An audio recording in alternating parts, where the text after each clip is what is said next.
মহাভাগ বত ব্ৰাহ্মণ জাতিৰ কূপ দেখাকে মত শিকালৰি শিৰোণ ভৈল শান্ত মতি আন ব্ৰাহ্মণৰ ইয়াৰ কি কইব সম্প্ৰতি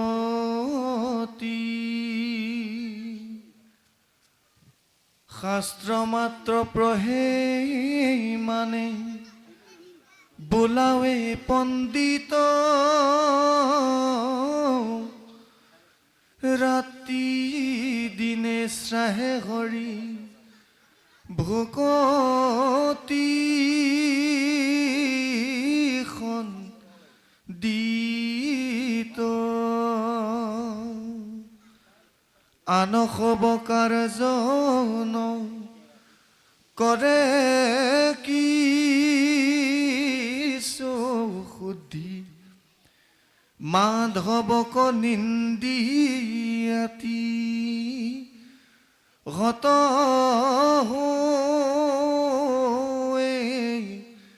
বুদ্ধি বৃষ্টৰ লভিলে ভক তিক বোলে ভাল অধিক নপাইলে নিন্দা বোলে সেই কাল ধন জন মান্য কেনে লাগি শাস্ত্ৰ পঢ়ে যিটো মূল ধন তাক সবে পৰিহৰে আৰামে আপুনি ঈশ্বৰে কহি সন্ত বাহুবাৰ কোন সতে আন বাক্য কৰায়নাদ কুকুৰক মাৰি খাই সিটোই অন্তৰ্জাতি সিও জ্যেষ্ঠ হুৱে কৰি কৃষ্ণৰ ভকতি কৃষ্ণ জয় জগন্নাথ ওম শান্তাকাৰং ভুজংগ শয়ানং পদ্মনাভং সুৰেশং বিশ্বধাৰং গগন সদৃশং মেঘ বৰ্ণং শুভাগমং লক্ষ্মীকান্ত কমল নয়ন যোগীবি ধ্যান গম্যং বন্দে বিষ্ণু ভৱভয়হৰং সৰ্বলোকৈকনাথম।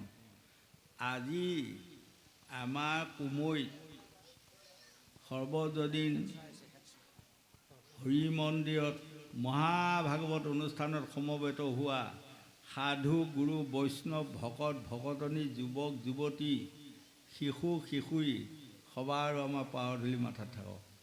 আজি আমাৰ পৰম ভাগ্য ইমান ৰ'দ গৰমৰ মাজতো যে আজি আপোনাসকলে যিসকল সদাশয়লোকে আমন্ত্ৰণ কৰি আনি ইমান বহুমূলীয়া ৰাইজৰ ভকত ভকতনীসকলৰ পাৱধূলি মাথাত লোৱাৰ সুবিধাকণ আমাক দিলে, সেইফালৰ পৰা মই যিসকল লোকে আমাক আমন্ত্ৰণ কৰি আনিছে সেইসকলক ঈশ্বৰে কৃপা কৰক, আয়ুষত বিঘিনি শূন্য কৰক, মনৰ বাঞ্ছা পূৰ্ণ কৰক, ঐশ্বৰ্য বিবুধি প্ৰদান কৰক। আগলৈ এনেধৰণৰ মহান অনুষ্ঠান পাতি আমাৰ দৰে ভকতি দৰিদ্ৰ লোকসকলক ভক্তি তত্ত্বৰ দুটি জ্ঞান দিয়ক বুলি মই ভগৱানৰ ওচৰত প্ৰাৰ্থনা কৰিম। আৰু লগতে আজি আপোনাসকলৰ মাজত ভকত আৰু আমাৰ গুৰুৰ পৰামৰ্শ মতেদি সাগৰৰ মাজতনো দ্বাৰকা নগৰখন প্ৰভু ভগৱন্তে গৈ কেনেকৈ ধুনীয়াকৈ বনালে, এই খান্দিটো আজি পাঠকে পঢ়ি গৈ আছে। আৰু এই খান্দিটোৱে আমি দুআষি আপোনাসকলৰ মাজত ভাঙনি কৰি যাম। জানি বা অজানিতে যদি আমাৰ কিবা আকপিচ হয়, আপোনাসকলে এটা এখন শুধৰাই ল'ব। কাৰণ শাস্ত্ৰই কৈছে হস্তিৰো পিছলে পাও সৰ্জনৰো বুৰে নাও আংক তুমি জানিবা সবাই। সেই লোকৰ ডাঙৰ ডাঙৰ হাতীৰো কেতিয়াবা ভৰি পিছল খাই যায়, মহা মহা সদনসকলেও কেতিয়াবা নাও বুৰ খায়। আৰু আমি এটি আপোনাসকলৰ মাজত ক্ষুদ্ৰ প্ৰাণী, আমাৰ হয়তো জানি অজানিতে এক পিচ দুখ ভুল অপৰাধ আহিব পাৰে। সকলোখিনি আপোনাসকলে ক্ষমা দিব বুলি সবাৰ ওচৰণতে মোৰ প্ৰণিপাত থাকিল। আজিয়ে আমাক কয় যে ধন জন মান্য তেখে লাগি শাস্ত্ৰ পঢ়ে, যিটো মূল ধন তাক সবে পৰি হৰে। আমাৰ শাস্ত্ৰ ভাগৱত কলিত এই কথাকণ কোনে কৈছে? শুকদেৱে আজি গংগাৰ পাৰত পৰীক্ষিতক কৈ আছে। কলিত শাস্ত্ৰ ভাগৱত পঢ়ি শুনি ফুৰাও লোক এচাম ওলাব, কিন্তু সেইসকলৰ মাজতো তিনি ভাগৰে দুভাগ বিচলিত হৈ যাব। কিয় জানে? সেইসকলে কেৱল ধনক লৈ মানে আশা কৰি ফুৰা হ'ব। গতিকে এতিয়া আমাক ক'লে য'ত নাই আশা, য'ত নাই ভৰসা, য'ত নাই লোভ, য'ত নাই মোহ, তাতহে মই থাকিম, ভগৱন্তে কৈছে, হয়নে? সেইকাৰণে গংগাৰ পাৰত প্ৰথম এই মহাভাগৱতৰ আৰম্ভণিতে শুকদেৱে পৰীক্ষিতক কৈছে, ৰজা পৰীক্ষিত, তুমি গোটেই কম বয়সৰ সৰু ল'ৰা, কিন্তু আকৌ তুমি মানি নল'বা যে 5 বছৰ বয়সৰ শিংগীমুনিয়ে অভিশাপটো দিলে লাগিবও পাৰে নালাগিবও পাৰে, তেনে ভাৱ নল'বা। অৱশ্যে লাগিব, 7 দিনৰ ভিতৰত তখকে দংখিব, ব্যৰ্থ নহয় মোৰ নিৰ্বচন, নিশ্চয়ে ফলিব। 5 বছৰ বয়সৰ ল'ৰাটোৱে যিটো অভিশাপ দিলে অৱশ্যে লাগিব, ৰেহাই নাই। গতিকে তুমি একখন হৈ এতিয়া ভাগৱত শুনা। এই তেতিয়া পৰীক্ষিত ৰজাই শুকদেৱৰ 2খন চৰণতে ধৰি কৈছিল, গুৰুদেৱ এখন মানে কি মোক বুজাই দিয়ক। তেতিয়াই কৈছিল এখন মানে কি জানা? কাই মন বাইক এক কৰা। কাই মানে হ'ল নিজৰ দেহটো, হয়নে? আৰু মন মানে হ'ল আমাৰ ইন্দ্ৰিয় বৰ্গৰ ৰিপু ধাতু, যিটো গুৰিয়াল, যিটোৱে আমাক চলাই আছে, তাৰ মতেহে আমি চলি আছোঁ। মনে নচলালে নহয়। মনে লৈ যায় স্বৰ্গকো, মনে লৈ যাব পাৰে বৈকুণ্ঠক, মনে লৈ যাব পাৰে 7 কুণ্ড নৰকত। যদি আপোনালোকে মনক পৰিচালনা কৰিব আনফিট কৰে, কাম শেষ যাওক, পঞ্চতংগত নৰকত যায় বুক বুৱাই থাকিব লাগিব। যদি মনক সুপৰিচালিত কৰিব পাৰে, তেনেহ'লে বৈকুণ্ঠত যায় সদায় ঈশ্বৰৰ ওচৰত মাহ প্ৰসাদ খাই থকা সুবিধা এটা পাব। তাৰ মাজতে মই আকৌ অকণমান বঢ়াই দিলোঁ, বেয়া নাপাব। এসময়ত গোটেই 13 কোটি দেৱতাসকলে দুৱাপৰৰ শেষত কলি যেতিয়া আৰম্ভ হ'ব আৰু সেই সময়তে বিষ্ণুক মানে দৰ্খাস্ত দিছেগৈ চবেই, আমাক আৰু মানে ঠাই এটা দিব লাগে। এতিয়া জাপ জাপ দৰ্খাস্ত, 33 কোটি দেৱতাই যেতিয়া কম দৰ্খাস্ত সোপা নিছেনে, তেতিয়া বিষ্ণুৱে ক'লে এখন পঢ়ি পেলাই শুনোৱাই দিয়াচোন, কি লেখা আছে মই শুনো।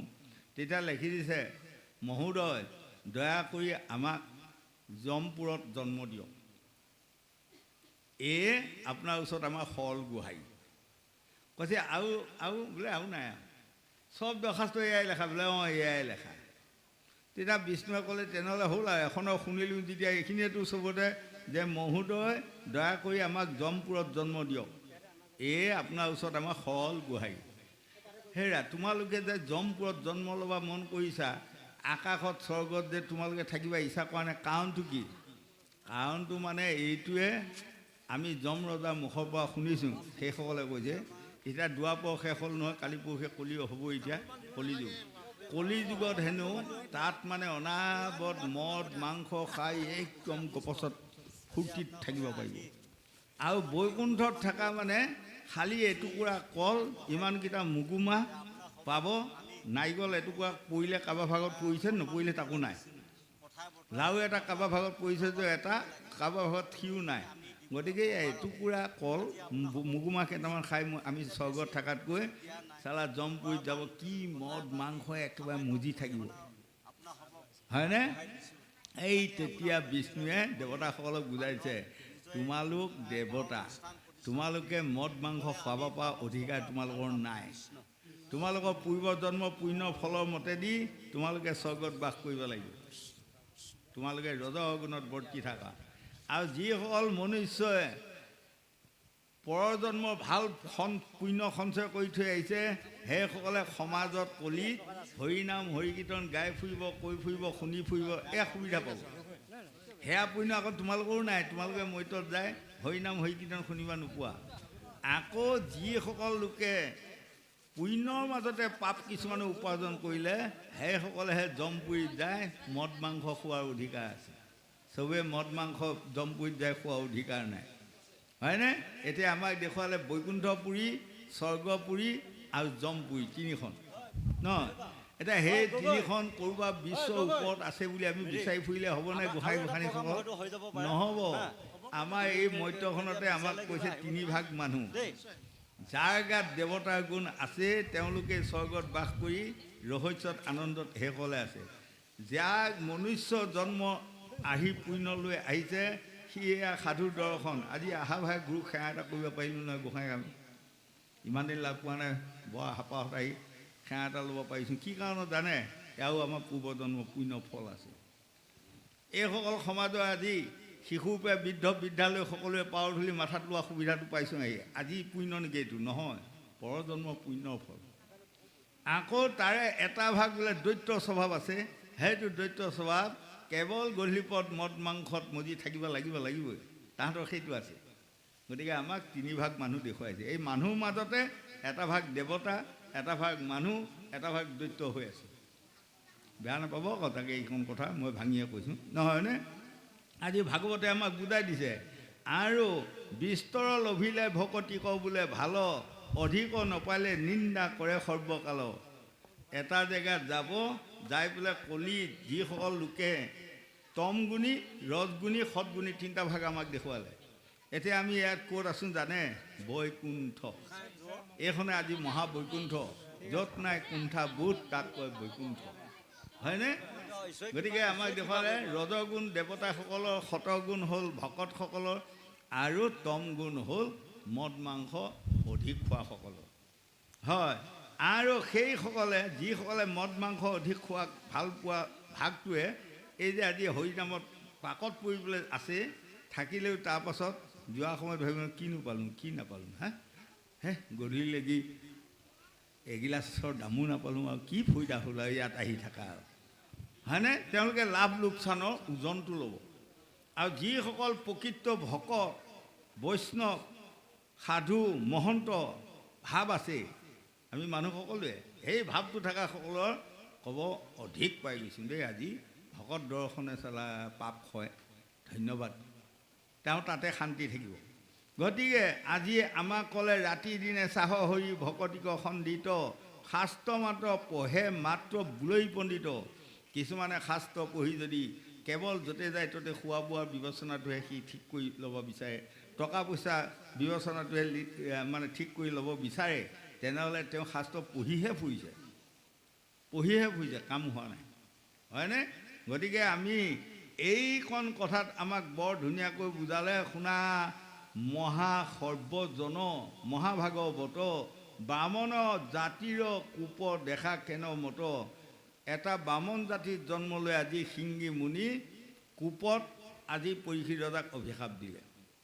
এই তেতিয়া সৈমিক মুনিয়ে মানে তেওঁক কৈছিলে, তুমি পুত্ৰ বামনৰ কুলত কিয় জন্ম হ'লা? বামনৰ কুলত কেইকেইটা বস্তু লাগি জানা?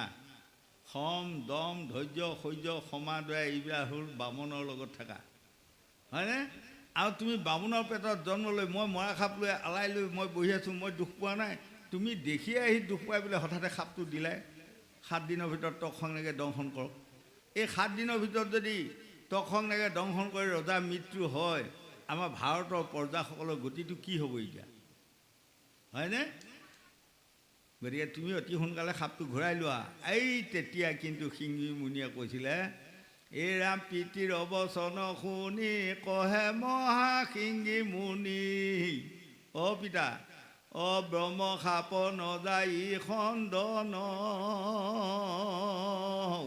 শুনি সৈমিক মুনি শিষ্য এক মাতি আনি অপঠাই দিলা হস্তিনা।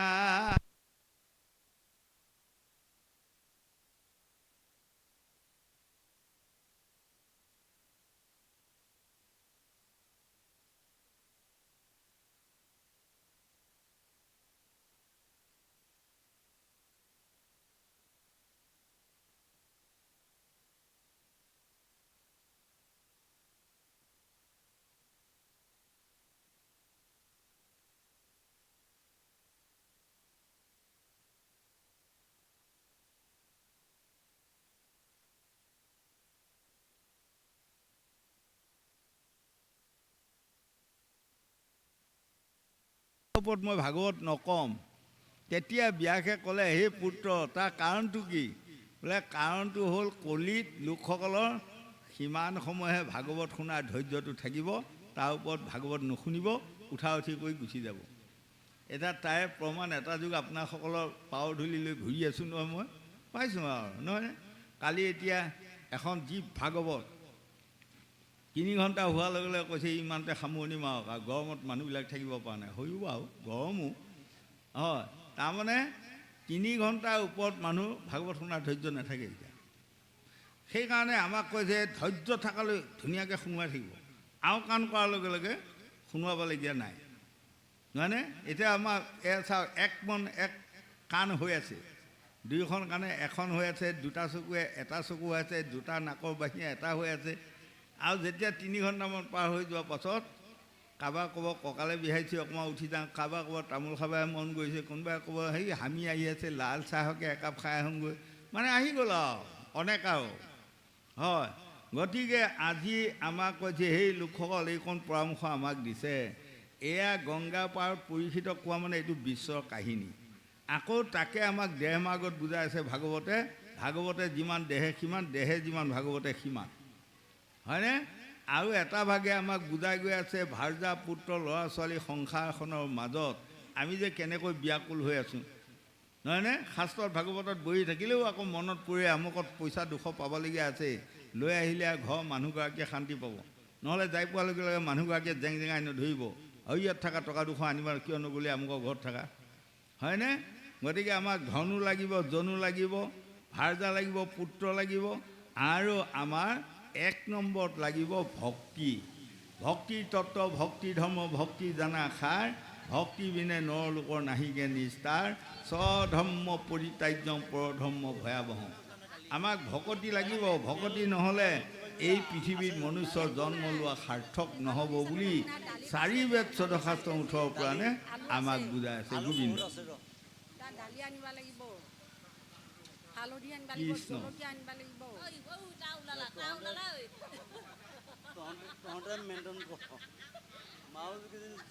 হয়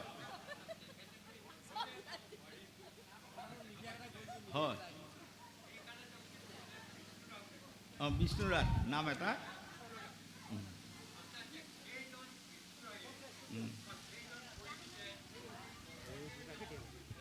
বিষ্ণুক দৰ্শন হয়, হয় হয়।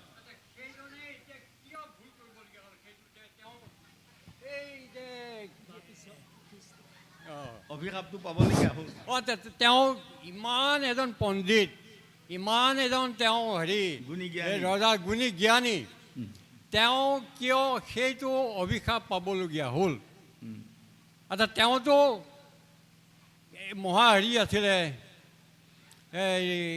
জ্ঞানী আছিলে, তেওঁ ধৰ্মিষ্ঠ আছিলে, তেওঁ প্ৰজাসকলক তেওঁ কৰিছিলে, কিন্তু তেওঁ যিটো অভিশাপ পালে, সেইটো অভিশাপ কিয় পালে? তেওঁ কিয় পালে বা পাবলগীয়া হ'ল কিয়?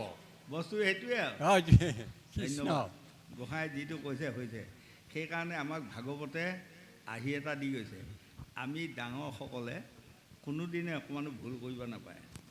আমি যদি এই বয়সস্থ লোকসকলে আমি ভুল কৰি যাওঁ, গোসাঁই মই যদি ভুল কৰা দেখি, মোক দেখি পেলাই এই কণ এতিয়া আমাৰ পাছৰ চামৰ ডেকা গাভৰু বা শিশুসকলে সেয়া ভাল বেয়া নাজানে, মই কৰা দেখিলে জানিব ভালে আৰু, নহয়নে?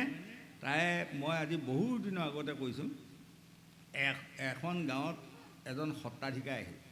সত্ৰাধিকাৰ আহি পেলাই মানে এনেকৈ মানে নামঘৰ চামঘৰ মানে সুধি কৰি এনেকুৱা এটা ভাল কৰ্ম আৰু হ'ল। সদৌ শেষত যেতিয়া সত্ৰাধিকাৰ যাবলগীয়া হ'ল, সত্ৰাধিকাৰে ক'লে মই এইখিনিতে সেৱা ল'ম আৰু সকলো ৰাইজে এইপিনে সেৱা ল'ম বুলি, আৰু সত্ৰাধিকাৰে সেৱা কৰাৰ লগে লগে চবেই হ'লে। কিন্তু সত্ৰাধিকাৰে বহাৰ লগে লগে সেৱা কৰি আঁঠু লোৱাৰ লগে লগে তেওঁ যে পোনটো খুলি গ'ল, বেচেৰাই নাজানিলে, কেনিবাকৈ গ'ল খুলি, আৰু খোলা দেখি ইপিনে মানে চবেই কম এটা কৰিলে, সেয়া গোসাঁই পোন খুলি লৈছে, দেখিছ দিয়া চবেই পোন খোলা, চবেই পোন খোলা। হয়, আইসকলৰ বাদে পুৰুষসকলে চবেই পোন খুলি লৈ মানে সেৱা কৰিছে, কাৰণ গোসাঁয়ে পোন খুলি লৈছে নহয়। হয়, তাৰপাছত আৰু সেইমতে আৰু সেইদিনা গোসাঁই গুচি গ'লগৈ, গমে নল'লে কথাটো। তাৰ পাছত মানে ৰাইক দিলে আৰু আপোনালোকৰ নিচিনা বয় বৃদ্ধ এজনে, দেখিছা লাষ্টৰ সেৱাটো গোসাঁই সেৱা কৰাৰ লগে লগে পোন খুলি লৈছে। গতিকে আমিও যেতিয়া সকাম ভাগি লাষ্টত নামঘৰৰ সেৱাটো লৈ যাম, চবেই পোন খুলি খুলি সেৱা কৰিব লাগিব। সেইটোৱে চলি আছে। এবছৰ গ'ল, এবছৰৰ মূৰত আকৌ সেইজন সত্ৰাধিকাৰী আহিল নহয়। অহাৰ লগে লগে সকাম নিকাম কৰি মানে যেতিয়া তেওঁ ক'লে সেৱা লোৱা চবেই, সেৱা লোৱাৰ লগে লগে ইটোৱে সিটোৱে কৈছে পোন খোলা, ইটোৱে কৈছে পোন খুলি দিয়া। তেতিয়া গোসাঁই কাণত পৰি পেলাই সুধিছে কিয় পোন খুলিব লাগে?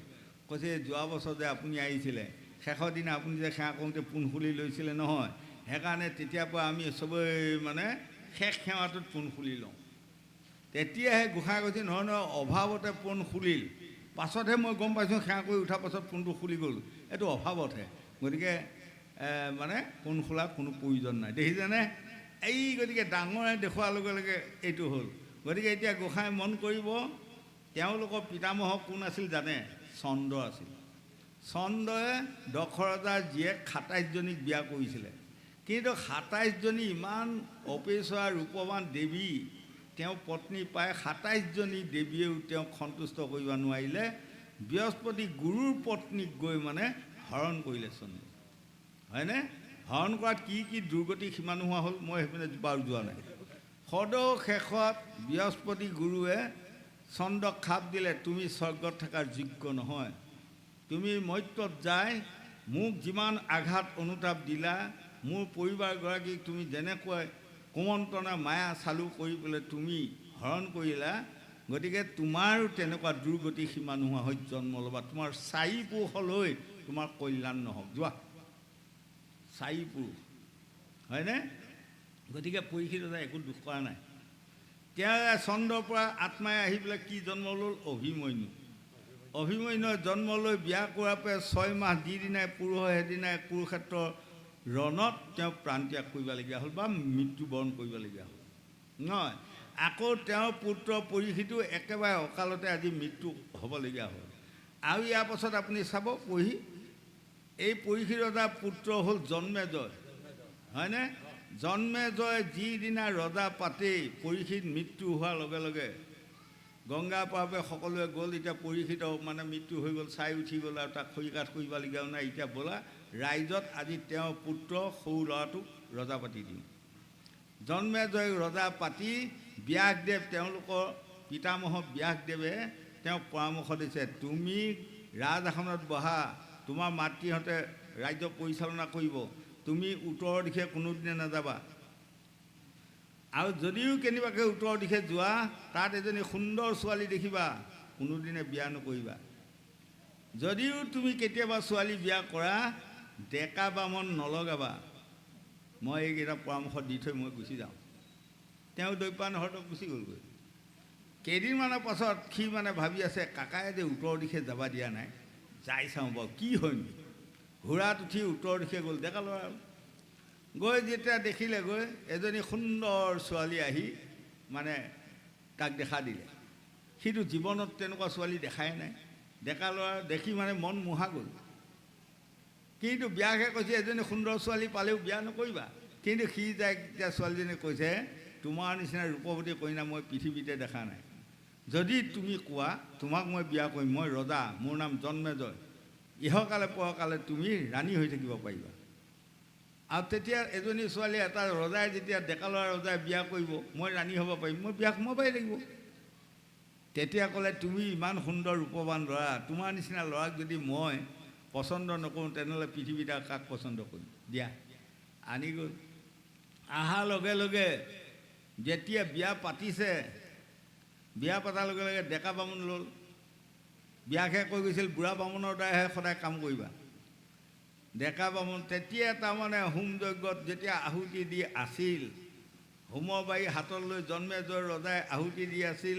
আহুতি দিব লাগে, ইয়াত দিলে, সেয়াত দিয়াৰ লগে লগে মানে ডেকা বামুণটোৱে হাঁহি দিলে, হোৱাতে বুলি হাঁহি দিয়াতে তেওঁ বৰ ৰাগ আহি সেই হোম বাৰীডালৰ সৈতে মাৰ দিগে দিগে একটাঙন, একেটাঙনে বামুণ মৃত্যু হ'ল, হয়নে? মৃত্যু হৈ লগে লগে বিয়াও গ'ল, চিয়াও গ'ল, লগে লগে জৰাৰোগ হৈ তেওঁ মৃত্যুবৰণ কৰিব হ'ল। তাৰপাছত শতাধিক হ'ব এইটো। আৰু এই ৪ পুৰুষৰ পাছত তেওঁলোকৰ পুত্ৰ বিক্ৰমাদিত্য ৰজাহে গুণী জ্ঞানী শিক্ষিত পণ্ডিত হৈ ভালে কৌশলে ৰাজ্য চলাব।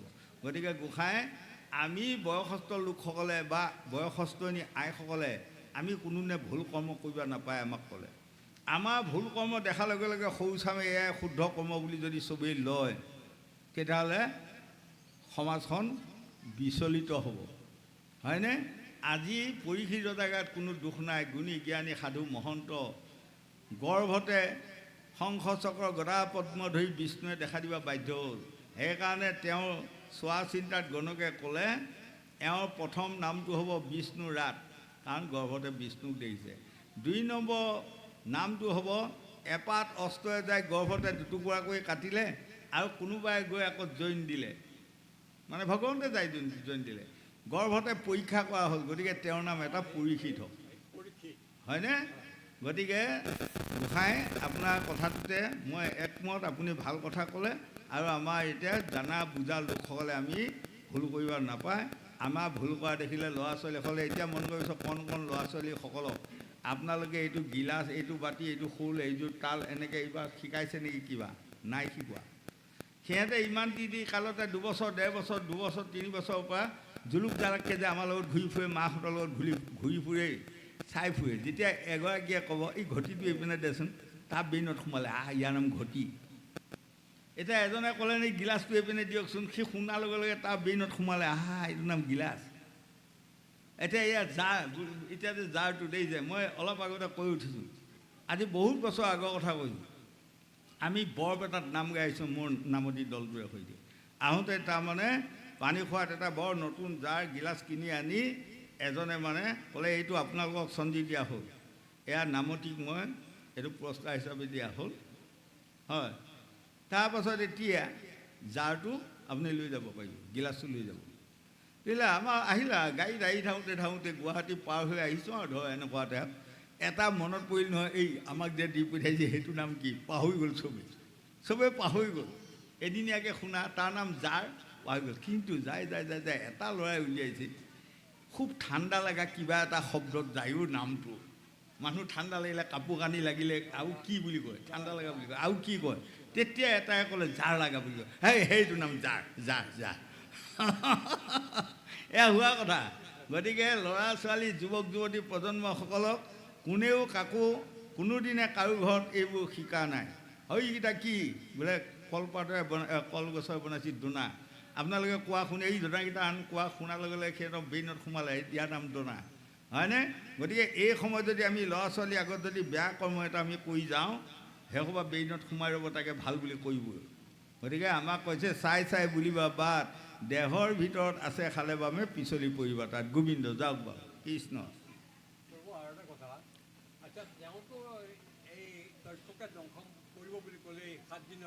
হয় হয়, আচ্ছা, এই 7 দিনৰ ভিতৰত তেওঁৰ যিটো মৃত্যু ভয় আছে, মইতো 7 দিনৰ পিছত মৰিমেই, এই মৃত্যু ভয়টো মই কেনেকৈ আঁতৰাব পাৰিম বা কেনেকৈ আঁতৰিলে তেওঁ মৃত্যু ভয়টো? এতিয়া গোসাঁয়ে যিটো কৈছে বৰ ধুনীয়া কথা কৈছে। প্ৰথম আসন গ্ৰহণ কৰাৰ সময়তে শুকদেৱে পৰীক্ষিতক পৰামৰ্শ আগবঢ়াইছে যে লাজ ভয় ঘৃণা 3টা বস্তু বাদ দি ভাগৱত শুনা। যেতিয়ালৈ মৃত্যুৰ সময়লৈ লাজ থাকিব আপোনাৰ আত্মাক গতি দিব নোৱাৰে, হয়নে? মৃতকৰ সময়ত যেতিয়া মই শেষ বিচনাত পৰিম, সেই সময়ত কোনোবা আইসকল বোকাইসকলেও মোক আউল ধৰিব যাব। তাত যদি মই লাজ পাওঁ, কামত আহিবনে? নহ'ব। ঘৃণা, মই যদি মোক কোনোবাই ভাল পাই পেলাই কোনোবা 10জনে মাত লগাব যাব, মই যদি এয়া নিজ জাতি এয়া উচ্চ জাতি এনেকুৱা ধৰণৰ যদি বিবেচনা কৰা যায়, আত্মাক গতি দিব নোৱাৰিম, হয়নে?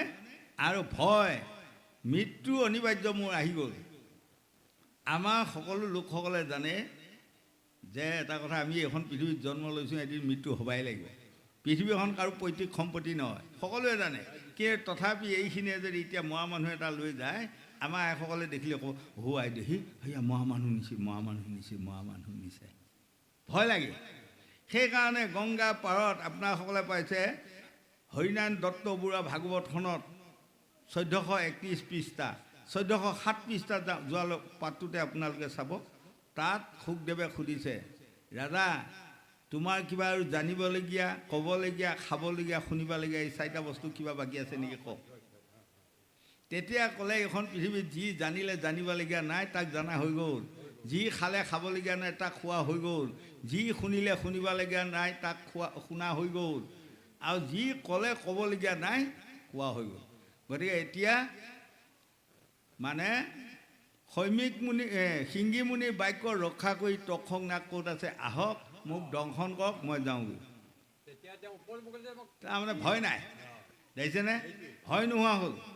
এই তেতিয়া শুকদেৱে জানিলে এওঁ ব্ৰহ্মজ্ঞান পালে। সেইকাৰণে আমাকো কৈছে, আমাৰ ব্ৰহ্মজ্ঞান কেতিয়া পাব আমি মানুহসকলে? আমি যিদিনা শেষ বিচনাত পৰাৰ লগে লগে মৃত্যুক আহ্বান কৰিব পাৰিম। হৈ গ'ল আৰু পৃথিৱীখনত জন্ম ল'লোঁ আৰু যিমানখিনি খাবলগীয়া খোৱাই হৈ গ'ল, আৰু ক'বলগীয়াখিনি কোৱাই হৈ গ'ল, শুনিবলগীয়াখিনি শুনিবলগীয়া হ'ল। সেইকাৰণে আমাক কৈছে জানিবলগীয়া বস্তু কি? গংগা পাৰত পৰিষি ৰজাই কৈছে জানিব লাগে ভাগৱত, শুনিবলগীয়া ভাগৱত, জানিবলগীয়া ভাগৱতৰ কথা, হয়নে? মই চব শুনা হৈ গ'ল, জানা হৈ গ'ল। খাবলগীয়া ভাগৱতৰ অমৃত যিকণ খাবলগীয়া তাক খোৱা হৈ গ'ল, আৰু ভাগৱতৰ সমীক্ষে আপোনাৰ ওচৰত যিবোৰ মই প্ৰশ্ন কৰি কোৱা হৈ গ'ল। গতিকে এতিয়া মোৰ মৃত্যু ভয় নাই, মৃত্যু আহক, মোক লৈ যাওক। আমিও এদিন শেষ বিচনাত পৰোঁতে মই বা আপুনি, তেওঁ বা তেখেতে আমি ক'ব পাৰিব লাগিব, প্ৰভু আহা, মৃত্যুটো ক'ত আছা, লৈ যোৱা। হ'ল আৰু এখন পৃথিৱীত মই ইমান দিন বসবাস কৰিলোঁ, এতিয়া আকৌ সৰুসকলে তলৰ চামে খাওক আৰু, নহয়নে? সিহঁতকো আমি আশীৰ্বাদ এটা দিহে যাব লাগিব। তোমালোকে গুণী হোৱা, জ্ঞানী হোৱা, শিক্ষিত হোৱা, পণ্ডিত হোৱা, পৃথিৱীখনক তোমালোকে অপবিত্ৰটো নাশ কৰি পবিত্ৰ কৰা। হয়, এই বস্তু এইখিনিয়ে আৰু। গোবিন্দ গোবিন্দ, যাওক যা।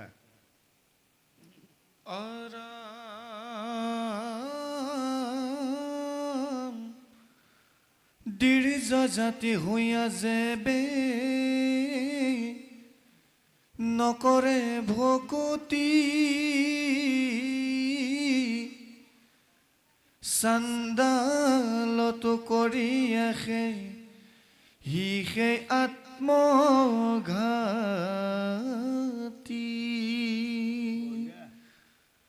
হেন কথা শুনি ভোগ নিন্দে কোন কাজে,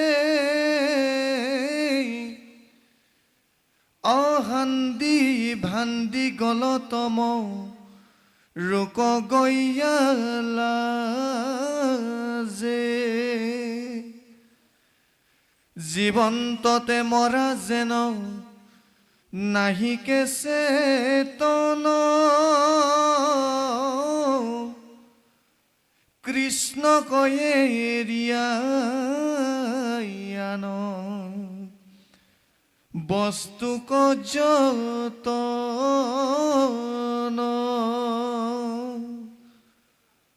মইনা ভাতৱে যেন ভাষা বয়সাস্ত, যুগতি বুলন্তে সংগে গালি পাৰে মাত্ৰ। এতিয়া আমাক প্ৰথম পৰামৰ্শ স্বয়ং নাৰায়ণৰ পৰামৰ্শ মতে ব্ৰহ্মাই জীৱ সৃষ্টি কৰিলে। তেওঁ মুখৰ পৰা কাক জন্মালে? ব্ৰাহ্মণক, হয়নে? আৰু বাহুৰ পৰা কাক জন্মালে? ক্ষত্ৰিয় জাতি। আৰু উৰতৰ পৰা জন্ম লোৱালে বৈশ্য জাতি, আৰু দুয়োখন পতাৰ পৰা ক্ষুদ্ৰ জাতি। এই চাৰিটা জাতি। আৰু তাৰ বাহিৰে বাকীটো চাণ্ডালো জন্ম, হয়। গতিকে এতিয়া আমাক ক'লে দ্বিজ জাতি হৈয়া দেৱে নকৰে ভকতি, চাণ্ডালতো কৰিয়া সেহিকে আত্মঘাতী। বামনৰ কুলত জন্ম লোৱাৰ লগে লগে আপুনি নিজে জানি লোৱা উচিত, মই বামনৰ কুলত জন্ম লৈছোঁ। গতিকে মোক ক'ৰ পৰা জন্মালে? প্ৰভু মানে ব্ৰহ্মাৰ মুখৰ পৰা জন্ম লোৱা।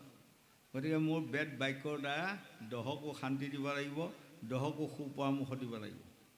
ক্ষত্ৰিয় জাতিত জন্ম লোৱাৰ লগে লগে জাতি ধৰ্ম বৰ্ণ নিৰ্বিশেষে যিসকল এতিয়া সৈনিক বিভাগত চাকৰি কৰি আছে, সেইসকল সকলোৱে লগ লাগি ক্ষত্ৰিয় জাতি। সেইটো সিহঁতে আমাৰ ভাৰতখনক ৰক্ষা কৰিব লাগিব। যদি কেনেবাকৈ ভাৰতখনৰ ৰক্ষা কৰাৰ সময়ত যুদ্ধ বিগ্ৰহ ভয় কৰি পলায়ন কৰে, সিহঁতে জন্মে জন্মে নৰকত থাকিব, ৰেহাই নাই। তহঁতক চৰকাৰে খুৱাই বুৱাই ৰাখিছে আকৌ এইসকলক তিনিটা জাতিক ৰক্ষণাবেক্ষণা দিব লাগিব হয়নে গতিকে আমাক কৈছে যদি ব্ৰাহ্মণ হৈও ভকতি নকৰে এতিয়া 12 স্কন্ধ ভাগৱতৰ 12টা শ্লোক প্ৰথম শ্লোক নাম কি জ্ঞান জ্ঞান বিজ্ঞান তদং ৰহস্য গুণ ক্ৰীড়া দৈৱ জাতি মায়া তৰণ জীৱ ঈশ্বৰ এই 12টা শ্লোকৰ প্ৰথম শ্লোকটোৰ নাম কি জ্ঞান হয়নে গোহাঁই জ্ঞানে আদিমূল আমাৰ বুঢ়ীসকলে আইতাসকলে ফকৰা মাৰে আগতে জ্ঞানে আদিমূলেও বোপায় হয় জ্ঞান নহ'লে যায় জাতি কুল জ্ঞানী নহ'লে জাতি কুল নাথাকে আৰু সাৱধান জ্ঞানী হ'ব যত্ন কৰ হয়নে কিন্তু জ্ঞান আকৌ ক'ৰ পৰা আহিব এতিয়া আমি তাক আকৌ সাধু সংগ লৈ পেলাই বুজিব লাগিব প্ৰথমে আমাক জ্ঞানটো লাগিব সঁচা জ্ঞানটো ক'ৰ পৰা আহিব জ্ঞানটো প্ৰথম ক'ৰ পৰা আহিব কৰ্মৰ পৰা আহিব হয়নে যদি এজন ল'ৰাই ভাল কৰ্ম কৰে তাৰ পৰা তেওঁ ভাল জ্ঞান আহিবই আৰু এটা ল'ৰাই যদি বেয়া কৰ্ম কৰে তাৰ পৰা কিছুমান বেয়া জ্ঞান আহিবই ভাল আৰু বেয়া দুটাৰ মাজত চলিয়ে আছে গতিকে আমাৰ সদায় কৰ্ম ভাল হ'ব লাগিব ইয়াৰ পৰা যাওঁতে যাওঁতে যাওঁতে যাওঁতে ভাগ্য বনাই গ'ল এতিয়া আমাৰ কিছুমান মানুহে মন কৰিবচোন দুখ লগা বিষয় মই অসমত ঘূৰিয়ে আছোঁ আপোনালোকৰ আশীৰ্বাদে পাৱাৰ ধূলি লৈ প্ৰায়বিলাক আইসকল বোৱাইসকলে কেতিয়াবা কি কয় জানে হাই হাই কাৰোবাৰ কপালত হাতী ঘূৰা আমাৰ কপালত ঢেঁকী থোৱা হা কণাৰ ভিতৰতে এনো কি লিখি দি গ'লো কপালত আমাৰ যোন পিনে যাওঁ সেইপিনে জয় জয় ময় নহয় কিছুমানৰ যোন পিনে যায় সেইপিনে জয় জয় ময় হয় এই লোকসকল আগৰ পূৰ্বজন্মৰ পুণ্যৰ ফল যাৰ আছে সেইমতে আমি চলি আছোঁ ভাগ্য বেয়া আমাৰ ভাগ্য বেয়া বুলি সেইকাৰণে কৃষ্ণকান্ত সন্দিকৈ গ্ৰন্থৰ বাণী স্বামী বিবেকানন্দন দেৱৰ গ্ৰন্থৰ বাণীখনত লিখিছে যিসকল লোকে কপালক খেপিয়াই পেলাই ভাগ্য বেয়া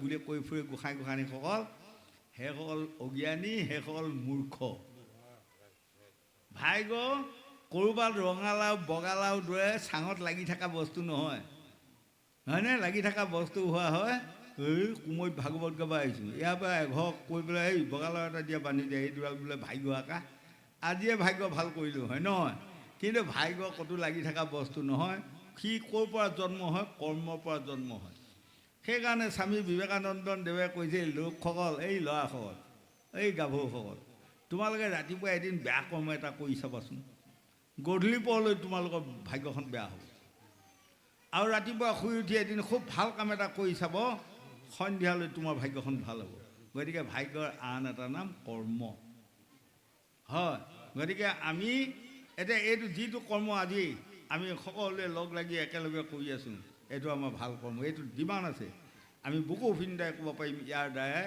আমাক এদিন কৃষ্ণই কৃপা কৰিবই পৰম প্ৰভু ভগৱন্ত মণিকোঠত বহি আছে সঁচা তেওঁৰ দুটি চকু আছে হয়নে নহয় কওক সেইকাৰণে দেৱঋষি নাৰদে প্ৰভু ভগৱন্ত কৃষ্ণক সুধিছিলে আপুনি বাৰু কাক ভাল পায় কওকচোন তেতিয়া কৃষ্ণই হাঁহি পেলাই কৈছে ভকতে ভাল পায় যাক মই ভাল পাওঁ তাক বা এইটো কম ধেমালি কথা কোৱা নাই নহয়নে আজি এতিয়া মই সদৌ মৰিগাঁৱৰ পৰা আহিছোঁ আপোনাসকলৰ মাজত এক নম্বৰতে আপোনাসকলৰ ভকত ভকতনী যুৱক যুৱতী শিশুৰী সকলোৱে মোক ভাল পাব লাগিব যদি আপোনাসকলে সকলোৱে মোক ভাল পায় তেনেহ'লে মণিকোঠত বহি থকা কৃষ্ণক মই ইমান খাতি কৰি থাকিব নালাগে মোক ভাল পাওক বুলি খাতি কৰিব নালাগে এনেই ভাল পাব হয় আৰু যদি এই সকলো লোকে যদি মোক বেয়া পায় মই এইখিনি দীঘল খাই পৰি পেলাই যদি প্ৰভু ভগৱন্ত কৃষ্ণক কওঁ মোক ভাল পাওক নাপাব হয়নে এইসকল আজি ভকত সেইকাৰণে গংগা পাৰত পৰীক্ষিততাই আকৌ প্ৰশ্ন কৰিছে আপুনি যে ভকত দৰ্শনে পাপ কৰি গৈ আছে গুৰুদেৱ কলিত বা কাক ভকত বুলি ক'ব তেতিয়া শুকদেৱে কৈছে ধন্য ৰাজা পৰীক্ষিত তুমি সুন্দৰ প্ৰশ্ন কৰিছা এইবোৰ প্ৰশ্নৰ উত্তৰ মই দি যাম আৰু এইবোৰ প্ৰশ্নৰ উত্তৰ পৃথিৱীত পৰি ৰ'ব কলিত লোকসকলে এইবোৰ প্ৰশ্নৰ উত্তৰবোৰ যিসকলে সাৱটি ল'ব জানিব সেইসকলে ইহকালে পৰকালে শান্তিত বসবাস কৰিব পাৰিব হয়নে গতিকে এতিয়া এই ভকত বৈষ্ণৱ সাধু মহন্ত কাক কয় জানা কলিত যিসকল লোকে একান্ত চিতে কায় মন বাইক এক কৰি মহাভাগৱত শুনে সেইসকল ভকত সেইসকলক পাৰিলে নিদিলেও জোৰ জবকে পাও ধৰি মাথাত লোৱা যত্ন কৰিবাগৈ তেতিয়াই কামত আহিব। গতিকে আজি এইখন সমাজত এই এটি অকণমান যে শিশুটো শিশু নহয়, সিও মোৰ কাৰণে ভকত, তাও পাৱাৰ ধৰি মোক মাথাত প্ৰয়োজন। বয় বৃদ্ধকেইটা আমাৰ গুৰু গোসাঁইহঁত আহি আছে, এই সকলো ভকত বৈষ্ণৱ, এইসকল গুৰু, হয়নে? সেইকাৰণে গুৰু ব্ৰহ্মা গুৰু বিষ্ণু গুৰুদেৱ মহেশ্বৰ গুৰুদেৱ পৰম ব্ৰহ্ম তস্মৈ শ্ৰী গুৰুৱে নম। আমি কোনোবা এটা হৰি মন্দিৰত যেতিয়া গোসাঁইক মাতিছোঁ, সকলোৱে এটি হ'লেও আপোনালোকে গুৰুক সেৱা কৰিব, হয়নে? সেইটো এটা নিয়ম। তেতিয়া আমি গুৰুক মানা হ'ল। আৰু গুৰুৰ পৰামৰ্শ লৈ পেলাই আমি বৈকুণ্ঠ গমন কৰিব পাৰিম এদিন। সেইসকলে হ'ল পথ প্ৰদৰ্শক গুৰু আমাৰ। সেইকাৰণে আমাক কৈছে চাৰি গুৰু তিনি শৰণ তে হ'ব আমাৰ জন্ম নিবাৰণ।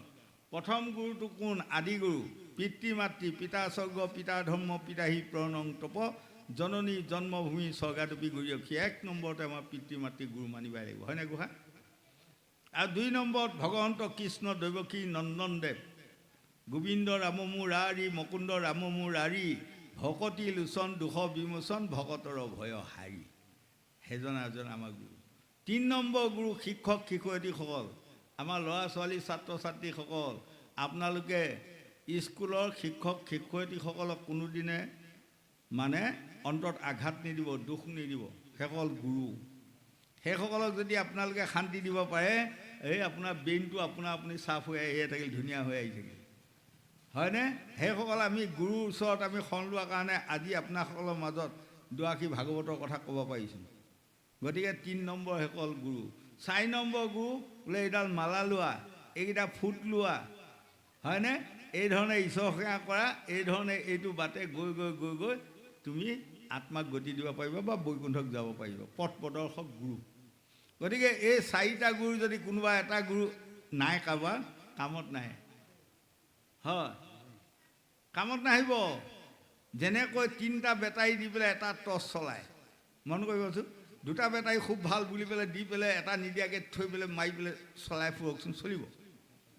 চলিবনে? নচলে। 3টা লাগিবই, হয়। এই তদুপ আমিও এতিয়া ভকতৰ দিশত ফুৰিবলগীয়া হ'লে, ভকতিৰ দিশটোত আগবাঢ়িবলগীয়া হ'লে আমি সদায় ল'ৰা ছোৱালী যুৱক যুৱতীসকলক আহ্বান কৰিব লাগিব, তোমালোক গুণী হোৱা, জ্ঞানী হোৱা, শিক্ষিত হোৱা, পণ্ডিত হোৱা, তোমালোকে ভাল কাম কৰিবা শিকা। আৰু 10 বছৰমানৰ পাছত আমি মৃত্যু হৈ ইয়াৰ পৰা গুচি যামগৈ। আৰু 10 বছৰৰ পাছত হয়তো আপোনালোকে বিচাৰিলেও আমাক নাপাব। গতিকে আমি যিকেইটা পৰামৰ্শ দি গৈ আছোঁ, এইকেইটা পৰামৰ্শ যদি বোৱাৰী জীয়াৰীসকলে, ল'ৰা ছোৱালীসকলে সাৱটি লৈ পেলাই যদি তোমালোকে ভাল কাম কৰি তোমালোকৰ ঘৰখনত পিতৃ মাতৃক সন্তুষ্ট দিয়া, নহয়, নিজৰ বৰদেউতাক বৰমাক খুৰা খুৰী এইসকলক যদি তোমালোকে শান্তি দিয়া, গাঁওখনৰ ৰাইজক যদি তোমালোকে শান্তি দিয়া, আমি মৰি পেলাই ক'ৰবাত থকা আত্মায়ো আমি শান্তি পাই থাকিম। জাতি ধৰ্ম বৰ্ণ নিৰ্বিশেষে মোৰ ঘৰৰ ল'ৰা ছোৱালীকেইটাক ভাল জ্ঞান দিলে যে মই শান্তি পাম, আনক দিলে যে শান্তি নাপাম, এনে নহয়। জাতি ধৰ্ম বৰ্ণ নিৰ্বিশেষে আমি সকলোকে জ্ঞান দান কৰিব পাৰিব লাগিব।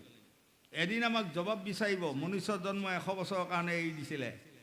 এদিন চিত্ৰগুপ্তই যমৰাজে আমাক জবাব বিচাৰিছে, তোমাক যে 100 বছৰ এৰি দিয়া হ'ল, এই 100 বছৰত কিমানজন মানুহ উপকাৰ কৰিলা, কিমানজন নিৰাশ্ৰয়ক আশ্ৰয় দিলা, হয়নে? কিমানজন মানুহক বিপদত তুমি উদ্ধাৰ কৰিলা, কিমানজন মানুহক তুমি জ্ঞান দান দিলা, এইবোৰ এদিন আমাৰ ওচৰত জবাব বিচাৰিব গুৰুসকল। যমপুৰাণত বঢ়িয়াকৈ আছে। সেই যদি এটা জবাবো আমি দিব নোৱাৰোঁ, তেনেহ'লে আমি এদিন নৰকত যাব লাগিব। যদি আমি 12টা কৰ্মৰ কাৰণে আমাৰ জবাব বিচাৰিব, 12টাৰ ভিতৰত যেনিবা 3টা ক'ৰবাত আমি নাই কৰা, নোৱাৰিলোঁ, যদি 9টা জবাব দিওঁ, তেতিয়া আমি পাছ কৰিম। যদি 12টাৰ ভিতৰত আপুনি 5টাহে জবাব দিব পাৰে, 7টা দিব নোৱাৰে, ফেলা। সেইকাৰণে 12 স্কন্ধ ভাগৱত, 7 5 12, হয়নে? 6 6 12, 8 4 12, 9 3 12, 10 2 12, 11 12, এই 6টাই আছে। তাৰ বাহিৰে আৰু নাই। স্কুলৰ ছাত্ৰ ছাত্ৰীসকলক মাষ্টৰে কৈছে 2টা সংখ্যা মিলাই 12 লিখি আনা, হয়নে? মই 6জনৰ ল'ম, যা 1 নম্বৰ 2 নম্বৰ 3 নম্বৰ 4 নম্বৰ 5, তাৰপাছত আৰু মই নল'ম আৰু।